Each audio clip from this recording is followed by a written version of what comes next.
yang hadir hari ini.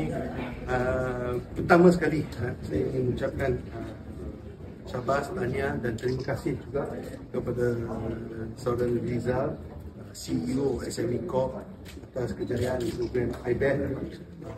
Seperti yang dimaklum tadi, pagi kita ada taklimat dan juga pelatihan bagaimana pemohon-pemohon boleh buat permohonan untuk mendapatkan Business Accelerator program ni, grant ini. So kalau kita lihat, kita buka tahun lepas, Oktober juga penghujung kita tutup sebab terdapat banyak permohonan. So hari ini, setakat hari ini 48 permohonan telah diluluskan. Jumlah dia 2.96 juta. Kerana mendapat sambutan yang begitu menarik dan bagus, apa yang kami buat sebelum ni, 300,000 ke atas setahun penjualan, sales atau untuk mereka perlu sebagai kelayakan.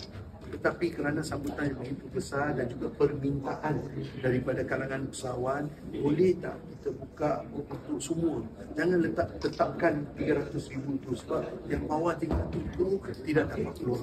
Jadi selepas perbincangan yang hangat dengan Dato' Sri, dengan saudara Rizal, saudara Rizal telah tolong restructure untuk membolehkan IBET punya program ini yang kami telah mengumumkan hari ini sebanyak 3 juta dibuka kepada semua lapisan komuniti.